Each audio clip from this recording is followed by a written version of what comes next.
All right, welcome back to the Chefpreneur podcast. I'm your host, Chef Andre Sinajosa. Thanks, guys, for tuning in. Today, we have a very special guest, a great chef, great guy. I can't wait to talk to him. We'll bring him up just in a minute. We have Chef Dan Ninerell with us. But before we get into that, make sure, guys, that if you're following us, that you're subscribing to the podcast, subscribing to the YouTube channel. Make sure you're sharing it. Make sure you like this video. And so, with that being said, without further ado, let's bring up Chef Dan. Really excited to talk to you. Chef, how are you doing today, my friend? I was doing okay, but now I'm on your podcast. I'm doing great. Okay. Yeah, we were having a little bit of tech, right, Yeah. issues here behind the scenes, which literally it happens, but ain't going to stop us. We're going to make it happen, my friend. So, Chef, well, first of all, thanks for taking the time out. It's good to talk to you, not only on the podcast, but we haven't spoken a while, and it's good to just connect with you. And really, what I wanted to do is before we kind of dive into, to like just kind of an open dialogue discussion, really like to interview you. I'd like for you to discuss just a little bit about your background for everybody. For those of you that, for those of them that don't know you, obviously, just kind of share with us a little bit about who you are and your background.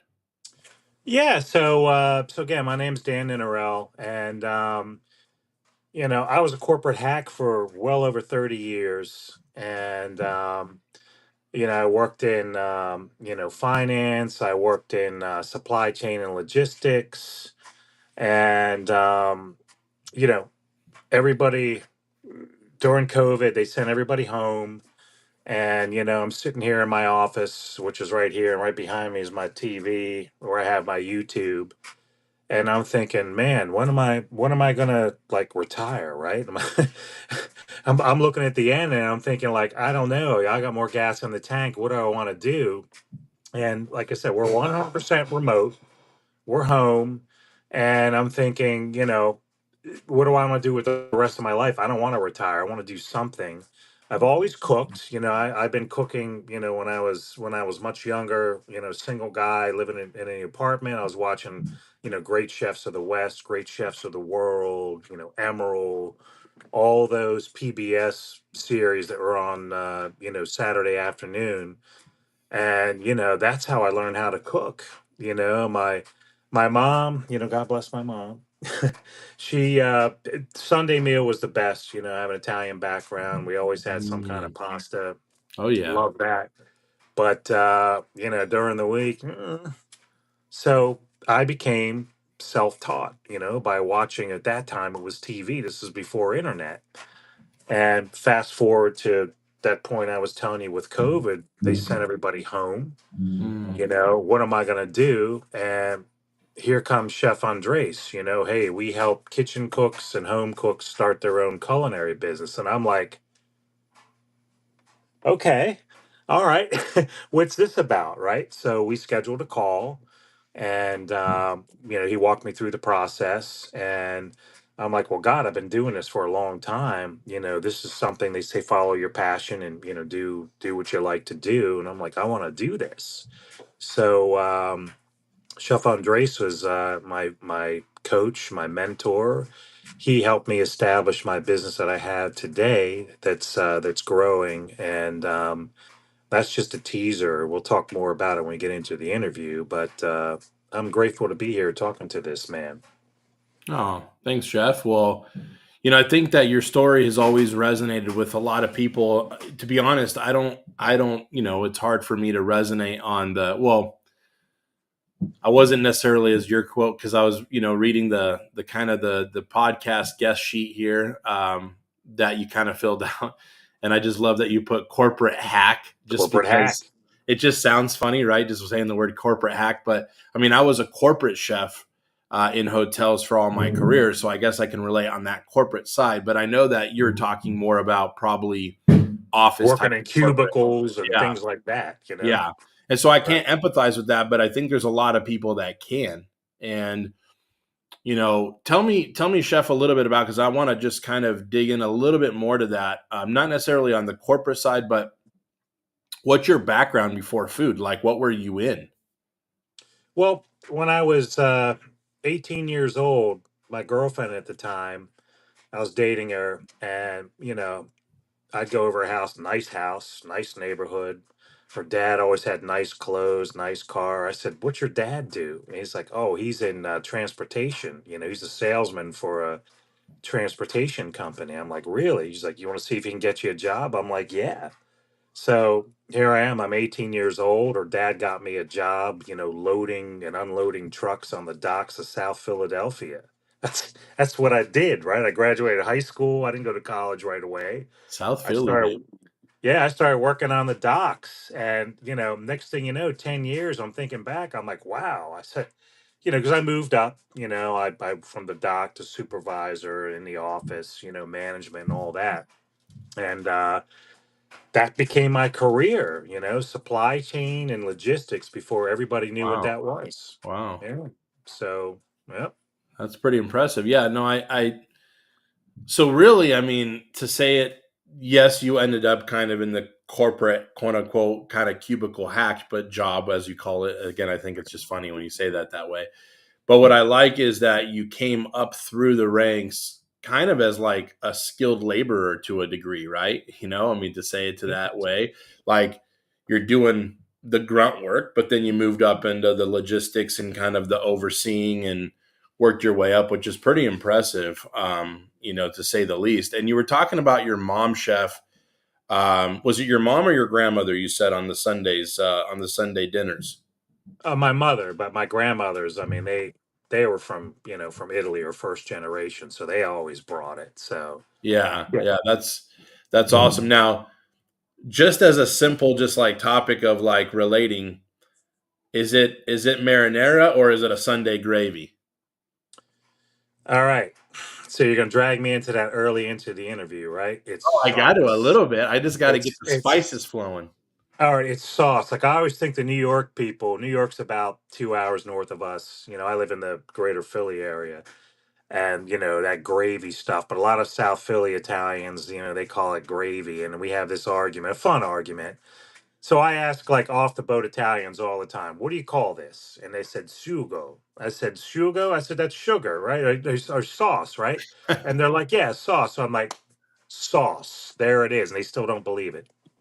Yeah, I love that. I like how you said that, off the boat Italians. That's like the Yeah, legit, the that's you gotta authentic, go to the source. authentic stuff. That's awesome. So, Yeah. as you started to move into this, chef, I mean, again, I know your story very well, but again, I'm just kind of putting this out there for a lot of people that don't, right?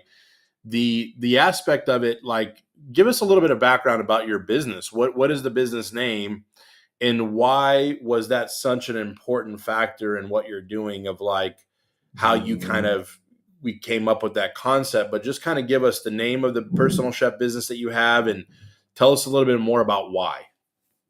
All right. So again, I started this before I came on with you. And the name of my business, actually, my LLC name is Dan's Classic Cuisine, DBA Modern Classical Chefs. I added that after the fact, right? Hmm. So we're having our Chefpreneur Day, when we flesh everything out. And Chef so wisely says to me, she's like, "He said, okay, Dan, that's good, that's good. But what are you gonna do when you know, your customer, she can't get Chef Dan and they get like, Chef Mary or, Chef Jonathan, and they don't get you." And I'm like, I didn't really think about that. Right. And I don't want my whole vibe to be like, you go to Europe, I love travel. I love, Mm, Europe is my favorite. I mean, I love it. And I want to have some kind of European vibe, the way they do things over there with the slowed down dinners. It takes 3 4 hours, between the courses, and you have wine, everybody's talking. I mean, that's the way to do it. The Europeans know how to do it. And if yeah. I can somehow translate that into a in-home dining experience, that's what I want to do. So you actually came up with the name Modern Classical Chefs because I told him I wanted to do like an homage to the classics. A lot of dishes that a lot of chefs don't make anymore. They're just absolutely incredible. Yeah. But now like very sauce, very labor intensive. Now there's a lot of modern, I don't want to say shortcuts because, that's, you don't shortcut quality, but there's different modern procedures you do now, and that's the modern part of it. So you can have like a steak Diane, right? Who makes that, right? Or who Yeah. does a Caesar salad table side? Like I absolutely love doing that kind of stuff. Yeah. And that's the modern classical chefs. Oh man, I love it. I think that's something that, and the reason I asked that question was I really wanted to get you to really kind of communicate that to everyone. If somebody's watching this who's, wanting to hire a personal chef in the Philadelphia area, right? And the biggest things is that I just remember that day like it was yesterday when we were kind of like, and you were saying it so poetically like you did now, which is like I really want that feeling and that invocation of that European, I guess you would say, speed, right? Like, and I think you're right. I actually I know you're right. Like, I talk about this all the time with Well, even it's not a people, speed, it's slowed down. yeah, That that's what I'm saying. over Like there it's they slow it down. Here it's like you're in and out in like an hour. It's sometimes too long for people. correct. Correct. Exactly. So that's what I mean. Like this slower speed, the slower lifestyle, Mhm. you're extracting more of, sometimes just breathing, right? Like you work so hard. And I think in America, there is this culture where it is. I mean, we're in a way, kind of inventors of fast food, right? The industry. And because we're busy working, we're busy being busy. And in Europe, they take a very different approach, right? And so Right. they'll kind of stop everything they're doing. Not that there's any ambition or anybody that's busy in Europe, of course, but they'll stop what they're doing. They'll kind of take a breath. It's kind of like a metaphorically a way to like stop and smell the roses, right? Like you're eating, you're dining, you're enjoying each other's company. And I think that a lot of people look at a personal chef business and they think that, some people again do it for the experience. Of course, a lot of them do. Some people that are doing different types of meal prep services that are hiring chefs, they're doing it more for convenience. They're doing it more for maybe even nutrition and health. But I think that when you really think about it, and I was thinking about this before the show with what you offer, your brand has always stuck out to me that way because of that European lifestyle. And I think you really transporting your clients and your customers and your guests like into that not only mindset, but into that kind of, again, experience, for lack of a better word, right? And Right. that honestly is also equally as important in my opinion as like quote unquote the macros of the protein and this and that. It's because your body is de-stressing, things like that. So tell me a little bit, chef, more about like, to kind of expand on that a little bit, like from what you said of really bringing that European style. And then of course with the classic dishes, I'd like you to kind of really dive further into an example of really someone that you've maybe served that really just understood and felt, more importantly, felt and experienced that kind of European, hey, slow down, let us and our team take care of you. Can you just give us like an example? I think it'd be really good for you to share that. Yeah. You saw I posted something on social media in the last week, where I got a 5-star review on our Google business page, modernclassicalchefs.com. And they talked exactly about that, where about the experience, right? And they really enjoyed the food and how flexible we were able to be. They subbed in a last minute, replacement on the vegetable they wanted. I'm like, no problem, no problem at all. Like we want we want our clients to feel that they're being served, and they're paying us a good dollar, and we want to make sure that they're fed right. So they feed you in Europe. Over here, yeah. I was just talking about this the other day. Like I went to Nobu in Atlantic City last year, took my wife there for the anniversary, and great restaurant, by the way, beautifully presented food, but we Uh-huh. left and we were hungry. And that left a, when I first took my wife to to a French restaurant. By the way, I'm an Italian guy. I love to do French food because I love anything sauce based with wine, butter. Love it. Um, we went to a very exclusive French restaurant in Philadelphia, and this is before I really knew about that fine dining experience. And little tiny cubes of food with microgreens, which again, beautiful, but not my style. My style is like more of a French bistro where you're going to get good portions and you're going to be fed. And by the time dessert comes, you're already stuffed because you can't fit another thing in while you're getting dessert too. How about that? Yeah, exactly. And again, we slow it down. And when I first started out, it was because you don't have a brigade of chefs in the kitchen, in a restaurant. That's how they can bang out that food so fast.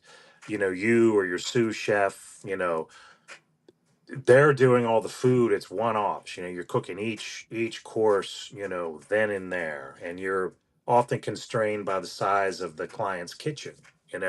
Some have bigger kitchens with more burners. Some have electric burners, and one burner doesn't work in the oven. You just got to use what you got, and you slow it down for these people. We're serving the wine, making sure our guests are taken care of, the bread, everything on the table, and they're all enjoying the experience, talking to their guests, enjoying the company, and that's the whole vibe that we want to bring. I love that. What would you say, Chef, your one of your signature things is in regards to like your services? Like, what is? I mean, I'm sure you have a lot of signature dishes that you do, but what are some of the signature dishes that you actually love serving your clients?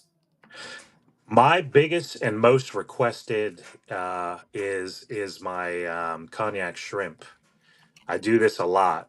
So again, now we Ooh. don't push. Yeah, we don't push anything on it. Like we're not that kind of food delivery service that says, okay, everybody, here's this week's menu, take it or leave it. Buy your dishes. Buy your bowls. Whatever. We go through a meticulous process with our clients that I learned from you as part of this process you're doing, in your business. And we find out the likes, the dislikes. This we have 10 people. One of them has celiac. Okay. I'd say about 30% of our clients have some kind of allergy issue, and we work around that. I'll take certain things off the menu right there. Like no pasta. For me, you got to give the full pasta. You can't do the gluten free stuff. But we'll do something a little special, right? It's like, okay, we're gonna do your dish, but it's gonna have this twist on it instead of that, so we can be compliant. We're gonna do a dessert like I did in my last event. I did this French raspberry yogurt cake, but the recipe called for flour, but you could also use corn flour, which is cornstarch. And I said, okay, this time I'm going to make it with cornstarch, and turned out amazing. Everybody could eat it, and the gluten-free person, obviously, was no issue with her. But that signature dish, and again, these are things that the people like and they agree on, is the cognac shrimp. So I don't use jumbo, I use colossal shrimp. And I give them a good portion. I'll give them four colossal shrimp. Saute the shrimp, a little bit of butter, a little bit of olive oil, then hit it with shallots, deglaze it with some cognac, and then put it back in with a little bit more butter. And then we have chopped tomatoes, and we finish it with cream and chives, and it's amazing. The people love it. That little shot of cognac really makes it sweet, and it's a wonderful dish. Now, do you flame it up? Do the guests like it when you flame it up?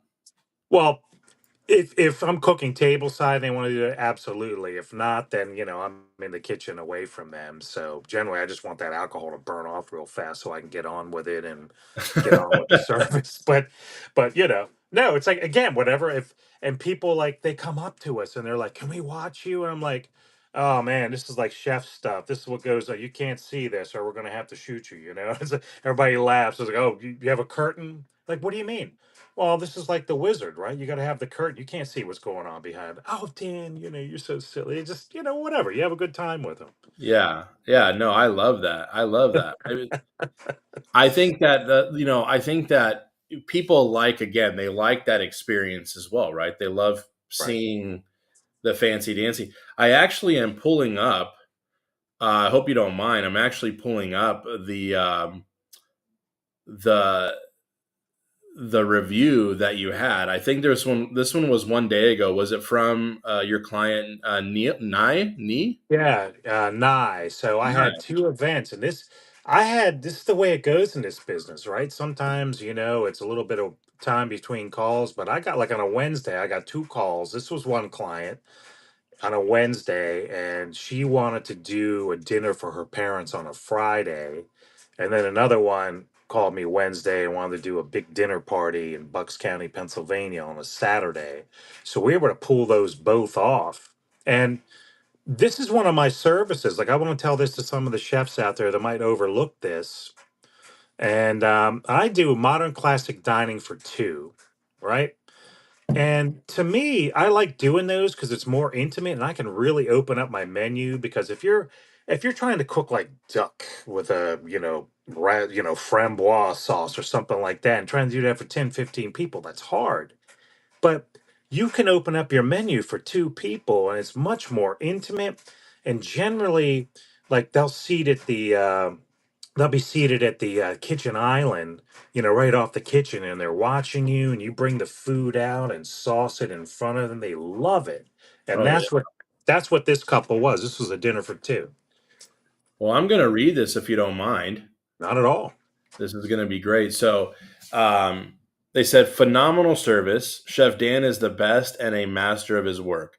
I had planned a last minute dinner for my parents' anniversary on October 10th, and Chef Dan was able to assist immediately. I set up a conference call on his website, which was easy to use, and I was able to pick a time that worked around my schedule. After picking a consultation time, he called me exactly at 2 p.m., and in minutes, the date, time, and menu were set for October 11th. I even emailed him to change a side dish, and he immediately responded the day of. Chef Dan arrived on time, was very professional and sociable. It felt as though I've known him my whole life. He decorated the dining room table, including a personal menu, and had my parents in awe. I reviewed over 20 different chefs' work, and none could compare to Chef Dan's creativity, uniqueness, and charisma. I even asked my mom to pick which chef's work she preferred out of the 20 other, and she too selected Chef Dan.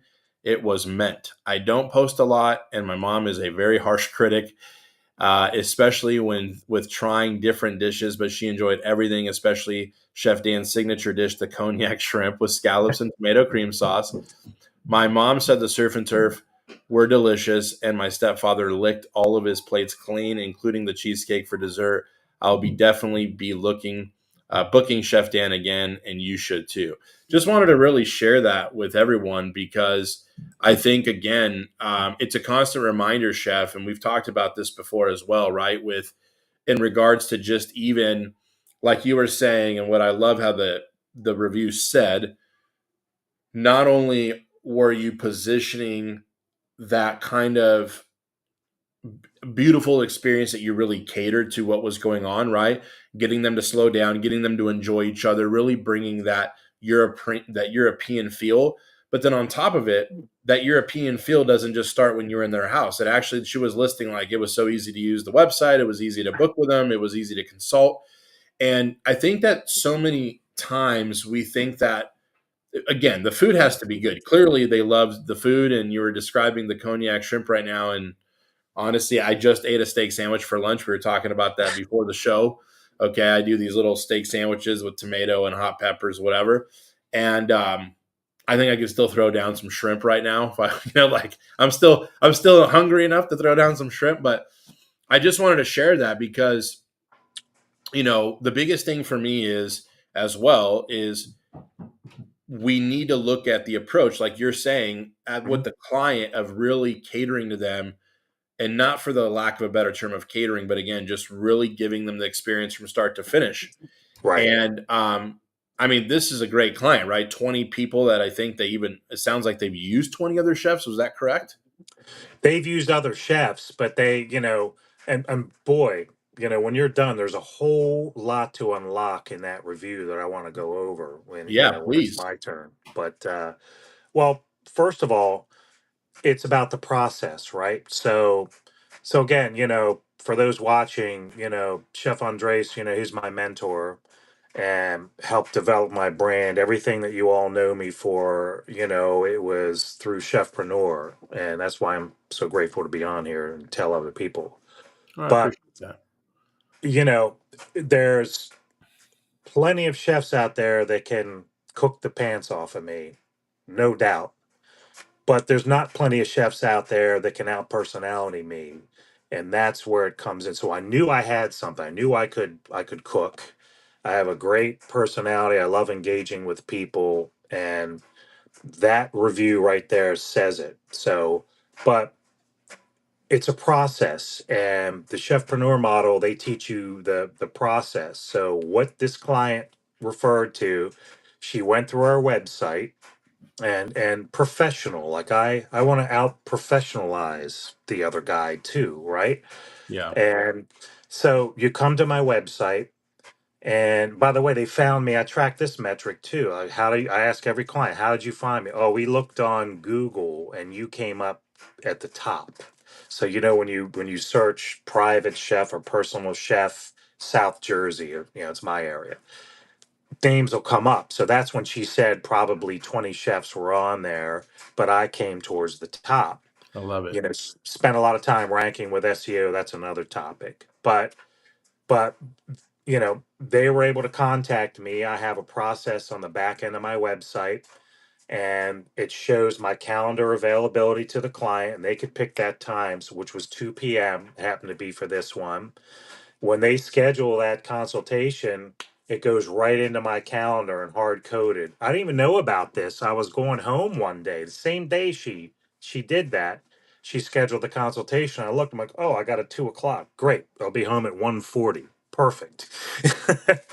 So we had the consultation, and that's a whole process. You want to find out the likes, the dislikes. Are there any Yep. allergies? Are there anything we need to concern about? And we do this kind of interview. In this case, it was pretty easy because she kind of steered me what they like. And then you go through the back and forth. Well, what do you think about this menu? Oh, I like that, but let's change the vegetable, which she did. Okay, how do you like this? Fantastic, let's do it. So we send out the deposit request to hold the date, and that's all again done through the back end of my website. Everything is seamless, neat, and easy for the client. And at the conclusion of services, they pay you for the balance, and it's neat. You don't have to hassle them. When you're there, hey, we got the balance due here. Don't worry about it. Just hit me when you're ready tomorrow, whatever it is. They do it. It's fantastic. It's systems. Systems. I love that, chef. Thank you for sharing that. I think, on the podcast, we've talked in the past in the podcast, of course, I've done a lot of training and things like that, but I can't stress enough how important those things are. And there's a lot of times where, like you said, right? I mean, people think, oh, it's Chef Andre, chefpreneur, like, oh, he's such a great chef, cooking wise and all that. I mean, I could cook pretty good, right? But there's far more talented chefs than I am, just like what you were saying. Far, far more talented chefs. But the processes and the systems and being consistent is so key, right? So when they book you back, right? When they book you again, I mean, they might just shoot you a text because they say, hey, it's just our family member, Dan, right? But they're going to go through the same process. It's going to be easy breezy. And the Right. fact is that really, well, again, if we're trying to take stress off of people's life, especially you, really what your goal is in modern classical chefs is really, again, that laid back, but at the same time, not just laid back necessarily, but again, slowing down. But then that ease, if they get frustrated, it just causes you're not, the experience, even though it's like, some people are like, well, the experience was so easy, but even though I'm not good with computers or whatever, I mean, we have clients from all types, right? But the fact is that it made, like, they literally said that in the review, like it was Right. easy. And that already, again, gives them some level of like, that was great. Like, I mean, you look at companies like Uber, right? And Uber, the reason why they completely transformed the taxi industry is not because, yes, they're giving all these side gigs to a lot of people. It's that the ease of, I don't have to stand out in the rain like the old classic movies in New York City, right? It gets And splashed by the puddle as you're yeah, they standing there in the splash by corner. the puddle. You're trying to wave it down. They got the New York Times newspaper Yeah, over their head, trying to, yeah. and no, you just sit in the hotel lobby, drink your martini, and call your Uber and be done with it, right? So, I mean, the real truth of it is ease. So, um, oh, I'm really glad to hear all that, Chef. Thank you for opening up, and I hope that, again, a lot of people got to see the insight of what your heart is and really what your business is and what you're trying to accomplish with Modern Classical Chefs, not only, again, as a personal chef company, but individually there, with you putting your heart and soul into that. And again, you and your team being able to provide those experiences to really get, again, people to slow down. Like, that is something that, again, I have a lot of clients I've cooked for in my career where they'll literally come back from, like, 3 months ago from a trip for a month or something to Italy, right? And they come back and they're not in Italy anymore, right? They're in San Diego. They're back to a little bit of the grind, a little bit of the hustle. They were entrepreneurs. I'm talking about the Santana family. Shout out to them. They're amazing people. And before they retired, they're running, basically a security firm, and they come back, they're at work, they're getting it done, but they want to bring the family again together. And they would even give me hints of like, this is what we experience in Italy. Like, can we Right. create something like that? Now they live in Rancho Santa Fe, beautiful, like valleys in the backyard, really, really picturesque. So it kind of looked a little bit like Tuscany, but it's like, let's light some candles, let's set the tone, let's eat outside, Right. let's eat al fresco, like, and then let's serve things family style. We're passing around, little kids are running around, everybody's having belly laughs, passing around the pasta. And I think I remember I did like a chicken scallopini with capers and lemon, and they loved it. And the biggest thing was, we're not in Italy, right? But we're experiencing to get together with the family again, like we did 3 months ago on our trip, Right. and really just getting that nostalgia. So thank you for sharing. So, Chef, now that we've kind of talked again about your business, and again, you can feel free to plug that in whenever you'd like.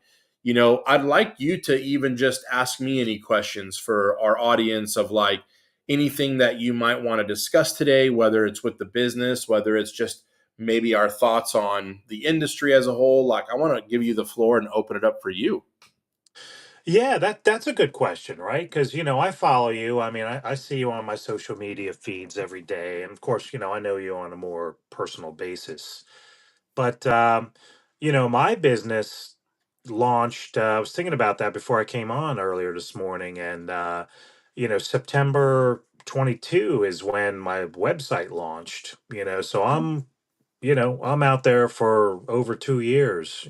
Doing this. Yeah. What's changed? Like, I see your different programs rolling in. Now you got like Chefpreneur University, which, thank you, I got a certificate. It's hanging on my wall behind me Yeah, here. absolutely.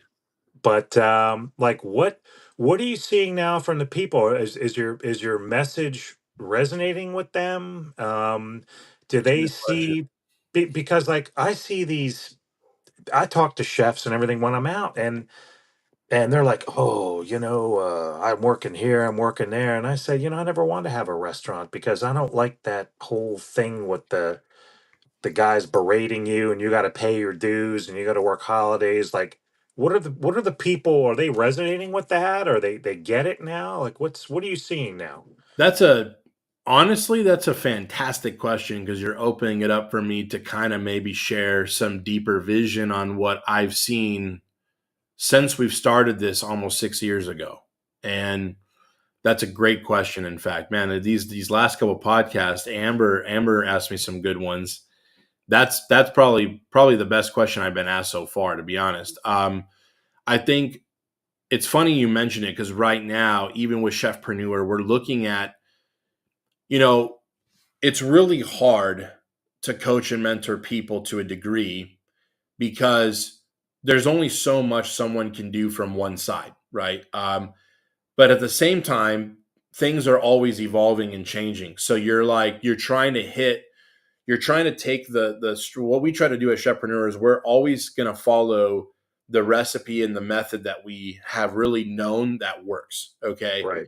But then there's things always evolving, right? Like, again, actually, I'll just go back. You know me really well, Dan. And for those of you guys that have been listening to the podcast now for a little bit, like I love metaphors because my brain thinks way better that way, and I can communicate way better that way. But as I was talking about Uber, right? Uber changed the landscape of that. And Yeah. when you go back to when they started, which I don't think a lot of people know, not that this whole podcast about Uber, but I actually was in New York cooking for a client a long time ago. This was pre-Chefpreneur. And I remember I was getting a ride to Whole Foods. It sounds very, this sounds very like maybe hotty toddy, as we would say, right? A little bit snobby, but I went there with a client, flew in his private plane, blah, blah, blah. I stayed on the Upper East Side. I felt like I was living the dream because it was his debit card, not mine. And he wanted me to take Uber Black everywhere. So Uber Black would show up, a Cadillac Escalade, a Lincoln Navigator, an S500 Mercedes, just to go to Whole Foods is like $180 one way. It was ridiculous. Okay, it's New York. Okay. But, I was there to cook for him and his family. And, I was asking the Uber driver, like, hey, like, do you like Uber? And he's like, well, Uber started where we were just trying to help basically like limousine, livery drivers in New York, specifically in New York, just, they're usually waiting for a client to take them to the airport at 5. They might have an airport ride. And again, they get paid very well, but, they take a very high-end client to the airport in the morning, maybe a couple pickups in the afternoon, but there's a lot of downtime in between. And if they're not like scheduled, they didn't really have an ability to like pick up extra runs or extra drives or whatever. And so Uber started just in New York with delivery limo drivers. And the reason I'm telling this whole backstory is because, it evolved into now everybody can ride Uber, right? And Yeah. there's pros and cons of that. Well, when I really started seeing that people were not only in this industry that were like me, that were really beyond overworked, frustrated that I couldn't see my children. That was the biggest thing for me. And on top of it, wanting to start my own business and be my own boss and have be an owner.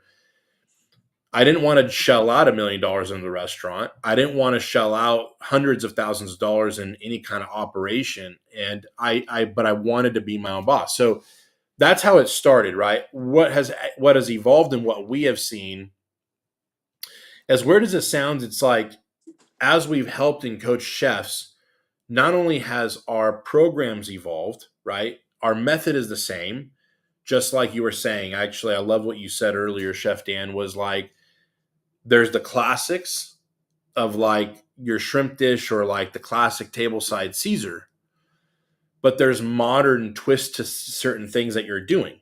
Okay. Right. And so like our method as chefpreneur that you went through, that a lot of people have gone through, that's not going to change.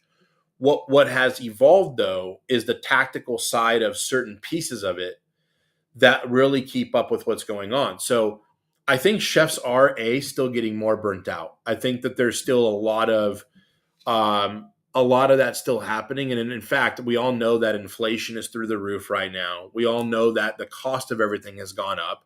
So in that industry, restaurants are earning less. And here's the thing though, like specifically in the restaurant industry, salaries are not going up. Yeah. Yeah. They're still Unfortunately, working just as hard, right? they're working just as hard and it's kind of stagnant. A lot of times they're moving things around to get someone. I wouldn't, and I don't want to say this in a rough way, but it's just the truth. They're wanting to go the cheaper route with maybe a young green chef because they can pay less and still kind of have maybe somebody up here in the organization, even if it's a small restaurant, kind of calling more of the shots and kind of here's the recipes the other big chefs came up with, just follow them and manage. So they're almost like kitchen managers. And then it just hasn't been good. So the reason also that I would say this, and I think that chefs are taking a hold. And what we are noticing, and this is actually, I mean, this was a timely question. over the last like 30 days, I felt like I've gotten a lot of vision directly from the Lord that Chefpreneur, the movement, is going to be the biggest discipleship and mentorship in this industry. I think that we're already ahead of it. I think we're already like probably one of the leaders in coaching and mentoring, of course. But when I say discipleship, people need more one-on-one support. They need more kind of hand holding and people doing it with them. You came from like South Philly. Non-culinary. Yeah, not culinary, South Philly, worked your way up through the ranks of kind of a blue collar, kind of ended up in that corporate, I maybe call it white collar. But the fact is Chef Dan, is most chefs do not know technology. They do not know tactical marketing skills. I would say your skill set, I'll still say this for the whole world to hear, just FY side convo or side note, like Chef Dan was probably one of the best at the sales training that I've ever coached anybody on. Like he caught on real quick. I remember the first time we did a mock call with each other, I think you scored like an 8.5 out of 10, which is like the most I've ever given anybody. So you did a really good job. But most of these chefs don't have those skill sets. Okay. And it's really hard to teach anybody anything sometimes from a screen. What's so funny is we have access to information, we have courses, we have knowledge, there's YouTube, there's all these things. People don't have the time, or unfortunately sometimes the dedication to go through a process or a program or training and then actually execute on those things. Right. And so in one side of your question, I do believe that chefs are still not only hurting, I think it's actually gotten worse. And a lot of chefs are starting to wake up to what other possibilities are. So that is number one. So Chefpreneur is going to be, I believe, has already been a game changer. But you know what the vision that God has given us is, it's just really begun, in my opinion. But the second piece of it, how we've also are feeling like people need more one-on-one. The world has gotten so, kind of actually lines up with modern classical chefs a little bit. The Yeah. world has gotten so digital. It's gotten so turn or burn. It's gotten so mass of just seeing somebody on YouTube and that's it. And we're actually now repositioning a lot of our training to be one-on-one. In fact, this last couple of weeks, I've been offering more one-on-one coaching with certified coaches coming into it, because that we've, that we're training up constantly, and we don't have tons of people we're coaching right now are certified coaches, but we do have a few. But I'm starting to realize now that we want to give the ability to chefs like yourself to step into a certified chefpreneur role as kind of a, I don't even know if you would call it a side work, but not even a side hustle. It's more of how to actually help other people through the platform of Chefpreneur by saying, hey, I want to actually coach somebody or help someone because I'm a step ahead of them or I'm 2 steps ahead of them, and Yeah. leveraging Chefpreneur. So this new vision, again, it's newer. But it's the same material, same method, but it's the way that we're delivering it. We just have found over the last 5 years that the most amount of success we get with chefs is the people that have been mentored and coached one-on-one. And Right. success doesn't always just mean numbers either, right? Like, of course, we need to earn money and we want to hit goals and we want to be full-time and all these things. But the real truth of it is there's other levels of success where it's like, without the help of someone, they probably won't even start. They probably would never even try to attempt. And so we are constantly looking at that. Now, on the tactical side, which I know you haven't asked about yet, but we are now expanding more into that, a lot of different walks of life, which is the reason, again, going back to the one-on-one, we want to do more white glove, just like you do in your business, just like we do in our personal chef business as Yeah. well. We want to do more white glove. Okay, this chef is coming in. They're already doing 80 grand a year. What do they need? What are the things that we see are the gaps? And how do we just give them coaching on that to get them to another step or another level? Then someone might come in. We're starting from the ground up. What do we have? How can we produce their business for them? Help them build it, or however you want to say it. So we're starting to go that way. And I was actually just on a meeting with Brock, by the way. He said hello. He wanted me to tell you a big hi from him. We were on our meeting today, and we had a great meeting. And he has huge visionary plans for Sue. He is completely dedicated to Sue now, and it's really exciting. But we were talking about how there's a lot of people that do have food trucks. They have their owners of restaurants, and they're doing okay here and there. And we're also now looking at how do we even help them to create those other branches of their business. Hey, if they have a restaurant already, not why not send in a person on their staff as a personal chef to someone's home and do a private event? Like, right? How do Right. we? So that was probably a very long-winded answer, but I really got excited because the vision. I felt like it was a lightning bolt, and I have to thank Chef Cinnamon for it as well because I was talking to her and it kind of came up to like, and just we've known that the data has shown us that the more people that get one-on-one help, Right. um, they have a higher chance of success. It's not always automatic because it's not, because there's two sides and there's different things going on, but they have the highest level of success and probability of success because of that one-on-one atmosphere.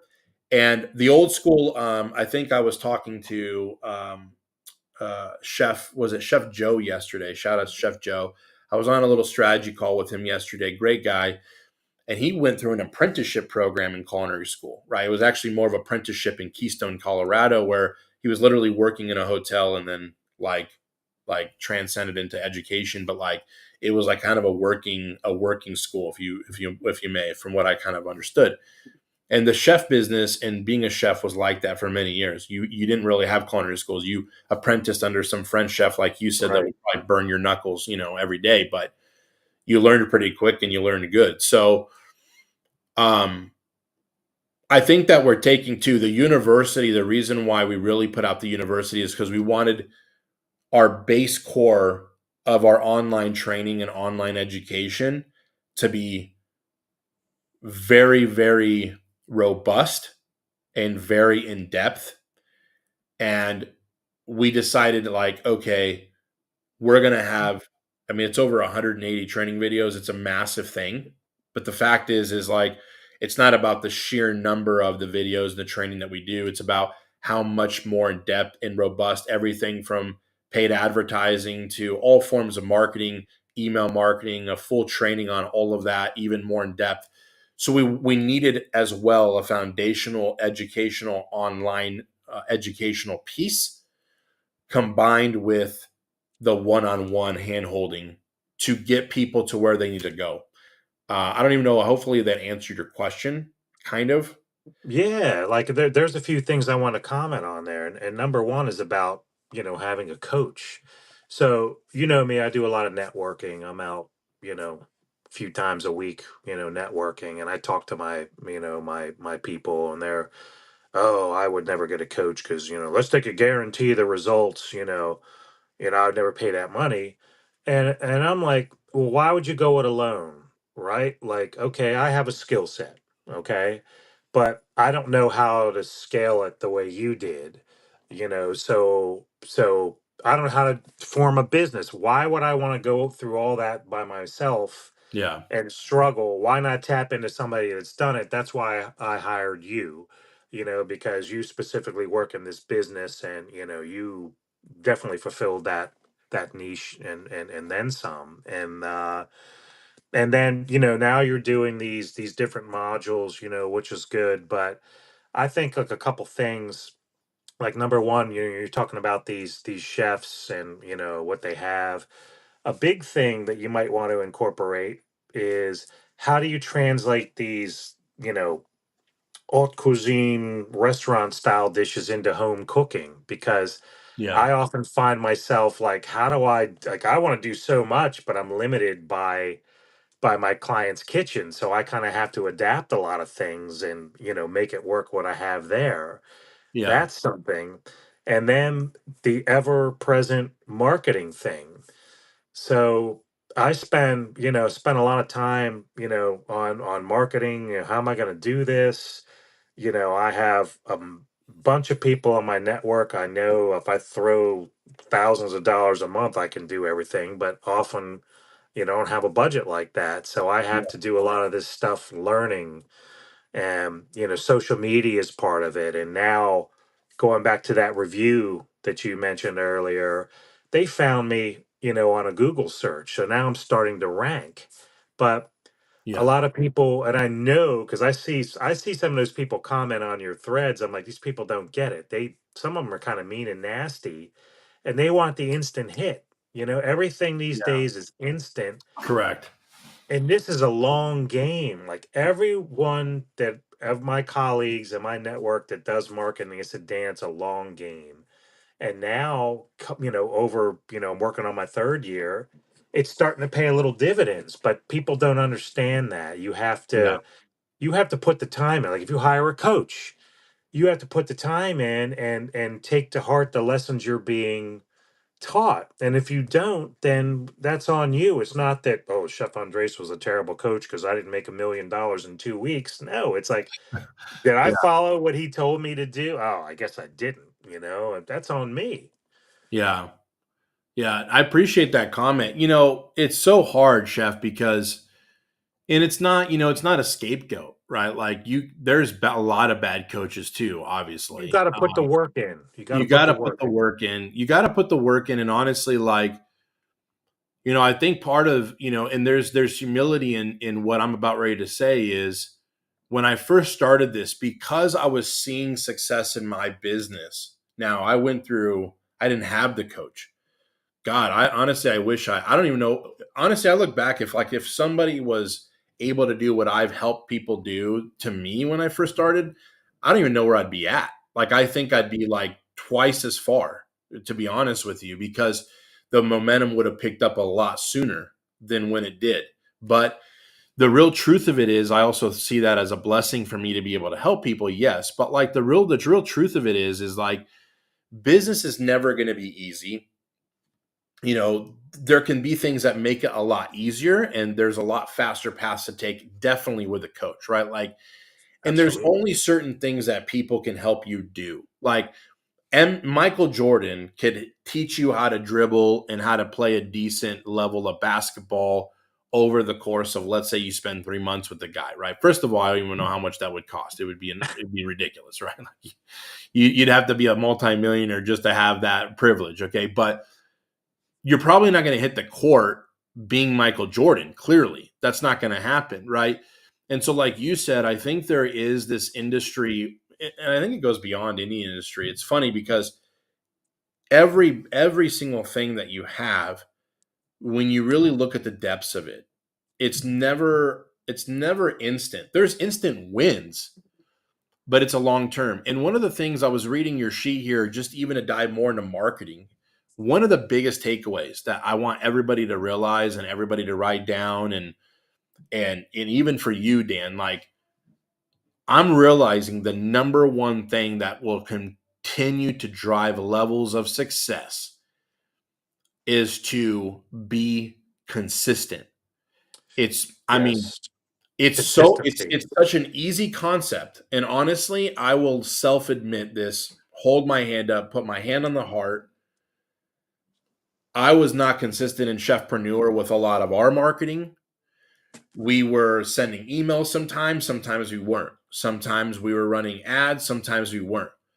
And what happens is that, like, here's what sucks and here's what happens. Now maybe I'm just even speaking for me for a minute here, because that's the only way that I can speak for myself. Is we sometimes look at, well, I'm sending emails or I'm doing this or I'm doing this networking or I'm doing this, and we go down 2 months down the road and we're like, it's not working. Now there's levels of it that probably are not working. And by the way, this is not to get away from any kind of optimization, right? We can Right. always optimize and make things better. But it's really easy to throw in towels, and then we get frustrated and we stop. There's that old meme that you've probably seen where The guy there's like, digging for the gold. yeah, and then they like Yeah. stop like a foot before they hit the jackpot, Right. right? And the whole reason why it symbolizes that is, like, I think there's levels of that. There's levels of, like, am I going to quit the business? I mean, even chefs that have come to us in Chefpreneur, I can't even tell you how many people which I've gotten a lot of. I've been really emotional with chefs on the phone before that are in the industry. I know that you didn't come from that background, but where I'm talking to them and I just start asking them some deeper questions, and they get really emotional about, I love this. I love cooking. I love being a chef, but I can't do it anymore. My body, my carpal tunnel, my body, or I have a family. I don't see my kids. My wife, I'm on my second wife. She's wanting to divorce me, or like, I mean, sometimes it's so heart wrenching, and they don't realize that there's another option. And so, like, but even on a bigger scale with that little gold mining metaphor, right? That little imagery there, it's like they're willing to even give up in the industry. They're even thinking about, well, I want to go learn IT now because like I'm just done with this, right? Because but I already know what's going to happen. They're going to go through, they're going to do IT, they're going to hate it, and within 2 years they're going to probably pick up some job just cooking somewhere because they're just going to, because it's in their heart, it's in their spirit, it's their passion. They love food. And then you have, when they get in the business, they're going to hit roadblocks as well. They're going to hit walls, and it's going to be very difficult. And again, they're going to want to give up. But the consistency is key. And, when you really think about all the greats in business of any sort, I mean, I don't care if you're talking about, Chick-fil-A's backstory with Esther Caffey, how they were almost bankrupt like 5 times. They weren't turning a profit for 12 years. Okay, or Sam Walton when he opened up Walmart and there was already 250 Kmart's out there, and everybody's like, "You're an idiot! Like you're going to get crushed." Here we are in 2024. Where's Kmart? Where's Walmart? Right? Um, all these types of things, they're used as inspirational stories, but the common denominator is, was one of them smarter than the other? Well, they probably got insights over the years. They got insights while they were waiting for it to break, making adjustments. But the one common denominator is none of them gave up. Everybody continued to pursue. And so, like, now here's what sucks about this business, particularly this industry at times. You could be doing so much consistent work and it's Yeah. paying off here and there. But for some reasons, what happened in my business, what I've seen happen to many people that we've coached, from one day to the other, sometimes it just breaks. The levee breaks and it just floods. And you're like, what the hell just happened? And it's because all these seeds planted eventually Right. start to produce a harvest, right? And so, um, but I got again, to interject something right please. there. Like everything you're saying to me. So these little nuggets, I've told you this before, you impart these little nuggets that stayed in my head. And sometimes I'll be stopped dead in my tracks and I'll hear your voice in there that you need to do this, you need to do this. So let me tie a story with everything you just said right there. So there's a saying, like I'm into stocks and investing. I love all that. I think it was Warren Buffett. He said it's not timing the market, it's time in the market, right? That's So good. to your point, that person that was, that spilled their heart out to you and I can't do it anymore, whatever, whatever. They're down at their lowest, time. And they just have to tough it out. You have to keep plugging ahead. Like I never said I'm going to quit this, and it's the time in the market. All the business owners I talk to, they've been at it a lot longer than me. This isn't like a get rich quick scheme. It's a get rich long scheme, right? Yeah. So time in the market or time in your business, right? And then secondly, I had a real bad slump this summer, like July through early September. I'm like, man, like I was supposed to be crushing it at the Jersey Shore and it was slow. And I was going on the Thursday chefpreneur calls with Jared and Elizabeth, and Jared's like, "Hey, are you doing your strategic partnerships? Things like that." And then I realized, you know what? All the things I was taught, I kind of got away from them. And what am I doing different now that things are slow that I was doing before and they were working? And I started thinking about these little things. So I started going over my notes and started going over my trainings and Mm. even gave up like networking. I'm like, oh, I'm tired of meeting the same people. I was like, no, like you need to get out there. And then all of a sudden I got back into the swing of things and then, things started to pick up again. And a nugget that you put in my head, you said you're going to have ups and downs. And then you're going to go through some big downs, and that's when it's going to happen for you. Then all of a sudden, you're going to have your breakthrough. And if you quit before you get that breakthrough, like that guy, digging in the gold mine, he's so close to it, then you're never going to achieve it. So you got to hang with it. You got to be consistent, and you just got to keep plugging away, and your time will come. I love that, man. It's just it's wise information, wise wisdom right there. And again, man, Experience. it just, and it's what it is. And so like in the mission, like the mission has to be greater than the pain. Like in Right. Chefpreneur, right? Like, this is pretty vulnerable for me to say here on this podcast, but Chefpreneur has been hell at times, like big time, right? No. The amount of money that, we've invested into this, the amount of time we've invested into this.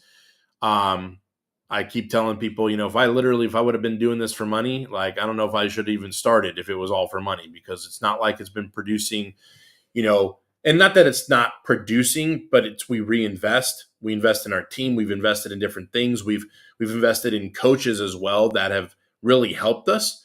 And, but it's a movement that we've started that, like, when you're the first blazing a trail, you're the arrowhead. You're going to take the biggest hit. You're going to take the bullet. You're going to take the impact. And the mission is far greater. Just being on this podcast with you and hearing you and seeing you, and these last 2 years even that have gone by with the ups and downs, and Yeah. we don't wish that on anybody. We get that. I mean, but then at the Part of same the time, process. but at the same time, the success of what is the character and what is the sharpening that has been instilled in Chef Dan to this point in his life. Like, and I bet you would agree with this statement. It's true false statement here. Do you feel like the last 2 years you've earned another 3 PhDs in life, right?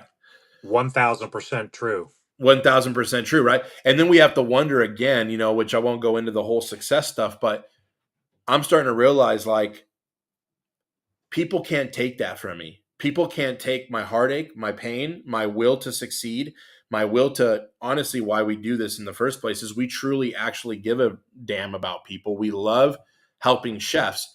And there's highs for them, there's highs and lows for us. Same. But the fact is, it's the mission. It's what is the reason we're doing it, which is all of you. This is why even our strategy, actually not even strategy is like kind of the how to, but the vision that these chefs need more one-on-one help. They need more one-on-one mentorship. They need, because here's what we're noticing. And I think you would agree with this, Dan, because you literally had my coaching one-on-one for a long time. It's not only the tactical how-tos, right? But it's the pep talks, it's the encouragement, it's the feeding, not fluff, but the prayer at times where you're just like, Chef, I'm feeling down. And Yeah. Andres comes along and has to give you that jolt of, dude, keep going, man. Like, let's go. And to be honest, we sometimes think that doesn't move us ahead. But in realisticness, I own, and I'm going to try not to cry here on this podcast today, but there's a lot of credit I owe to my wife, because she sees me behind the scenes more frustrated than probably anybody realizes at times. And she's the one that says, hey, look at the success stories. Look at the people that you've impacted, right? And I'm not taking all the credit for your success or anybody. I'm saying, but my fulfillment comes from sowing seed into people.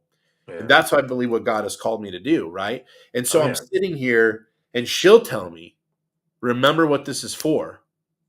Like, can I say Chefpreneur is an absolute success right now? 100% now, because I now see it very differently. I mean, it's been success since day one, right? Yeah. Any life change, any life helped. But there's times where you're looking at the bank account. There's times where you're like, I got to make payroll. There's times where you're like, man, I got to push harder. But it just, one life change, it's worth it all, right?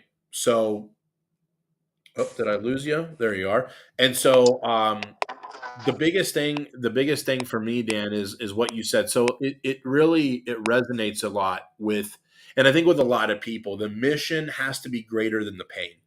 The reason why has to be greater than the experience that you're going through at times. And there's a lot of people. This is just, I think this is a good kind of segue into kind of wrapping the show up, because there's something really, really deep in me right now that I feel like a lot of people need to hear. There's a lot of reasons to say, I'm done, I quit. You just got to have one good reason to say, keep going and say yes. The fact is that yes has to be more strong than the 15 different reasons of why to say no or give up. And so, Absolutely. um, and it's worth it. It's worth it because yes, we get into business. Yes, finances need to be a thing. It's not like we're trying to make hobbies here. But this client that you just served, Chef Dan, to them, they are really, really, really blessed and very, very grateful that you have started your business and you have done that, because 20 other chefs they looked at, but they chose you and they selected you. If you weren't in front of them and you weren't there, what experience would they have gotten? Right. Would that have, I think it was an anniversary, right? Yep. Their parents' anniversary, where would they have been?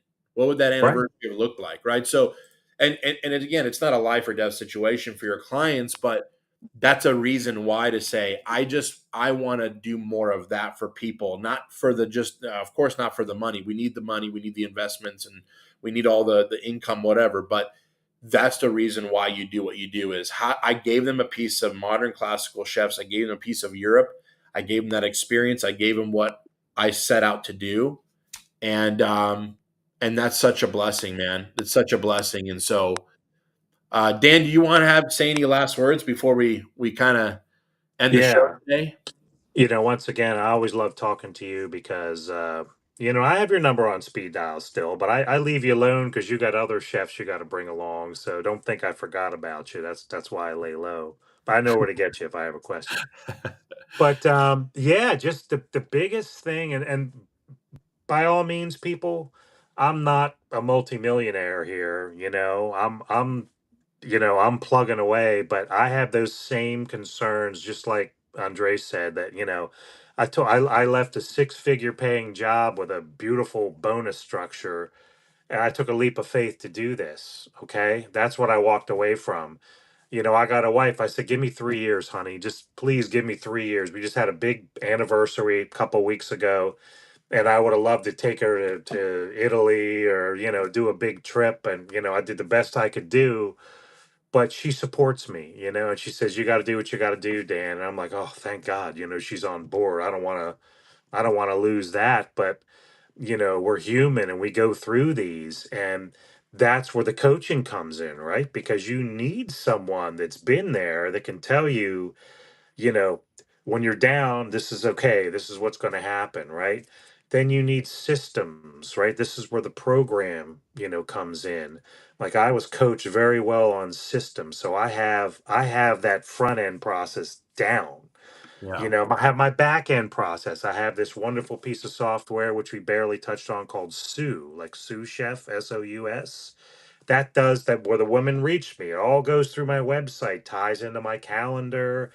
My back end with my billings is there. It acts as my CRM. I can put little notes in there. Oh, I did this anniversary dinner and this is their anniversary. Now I have notes on all my clients. And you need those systems and processes. That's what's going to help you, beat the competition that's just doing the, hey, we're doing the weekly dish of the week thing or whatever. You're a pro. You hire a coach, it's respectable, and I strive to be a pro, and that's the way I interact with my clients. That's the way I always will. But I got those skills from our coaching and from the program, and you know that I'm always, eternally grateful for Chefpreneur, and glad to be part of the movement. Wow. Appreciate that, Dan. And by the way, this is just my own plug for you. If you are in the Philadelphia area, Jersey Shore, all the above, and you want to experience an amazing experience with one of the best guys I know, head over to modernclassicalchefs.com, set up a consultation with Dan. He's going to take great care of you, him and his team. And I just thank you for being on the show today, Chef. I really appreciate your time. It was such a pleasure. And if you guys have not subscribed yet to the podcast or subscribed to this YouTube channel, make sure you subscribe. Make sure you hit that like button.